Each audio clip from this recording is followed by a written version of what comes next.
Naganapan ko lang na natural, saka inagapan ko na mautal. Nilaban sinugal, ginapang minahal. Katagalan natutunan ko na tumagal, saka alam ko naman na inaabangan na sa natabangan yung papakawalan para di naabangan. Kaso nga lang pala ba ng batang alabang, kinalakihan ng galingan, kaya nakasanayan ko makabuo na madiin. Di ko na malaya na pala yung narating pati ako na bailing. Mga naniwala di ko pwede baguin, di ko pwede pakitaan ng bitin. Mga tenga na kailangan pusugin ko pa din kahit kapisado na kilitiin. Alam ko na may mata na nagbabantay kung paano ako sasablay. Matyagang nag-aantay kung kailan ako tatamlay at lalaylay. Yung mga laway na makita ko na mahina. Umay na manira, ngalay na manghila. Kasi nga walang pinakitang hindi pa matay. Nung napasarap mag-rap, ang dami nagbago mula nung kilalanin ng tao. Dami nagtulak sa'kin, palaging maging ganado, palaging plakado, pag gumalaw palaging planado. Daming pasabog kailangan pag malawak kung sakop, ikaw din ang talo sa laban. Pag nabalot ng takot kung saan ka aabot, hakutin lahat ng mahahakot. Yung dami ng bago ay may sukle pag di ka madamot. At kung hindi ko chinaga, baka nauwi na sa wala. Ganito pala to kalala, kita mo naman na napala. Paano kung hindi ko ginawa?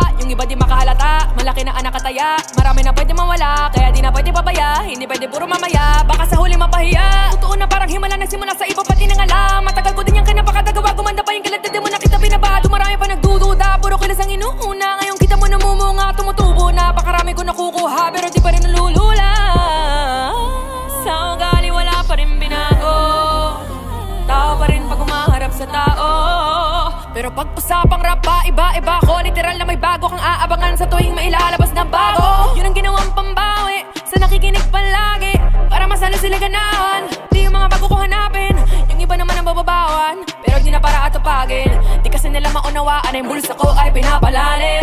Kahit pa paano naman nagarapan ko pa unti-unti. Gumalaw ng pino, hindi may tatanggi. Iba di na laking munti, tila may anting-anting. Sa galing Himalayong puting ay naging kambing. Sa dami ng hinain na putahe, pwedeng akalain malaking kantin. Yung iba nakahalata na sa panganib na plaka, nagiging malala, bigla lalo pagbabaliktad na pinasa.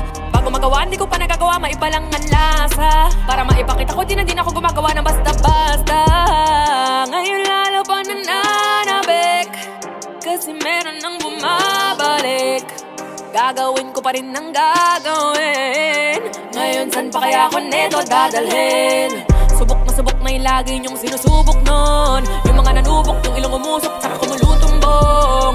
Eto na ngayon yung mga sinabihan yung gonggong. Sa tuktok na kami tumutungtong, ito yung hindi nyo matutunton. Nakaramdam nyo na rin pataas kami ng pataas. Kada labas, kahit hindi madalas, parakas pa rin ang palakas. Sa amin na to palabas, mabanas kayo ng mabanas. Pagkausap ang Pinas, pasok kami dyan, hindi naman papalabas. Huwag ka na magtaka ba't nangyari at papano, kasi kitang-kita niya naman malinaw pa sa klaro. Sarili na lang ang tinatalo, oo wala nang iba halata. Kasi nga nung yung uso na iba, o diba yung iba nabura.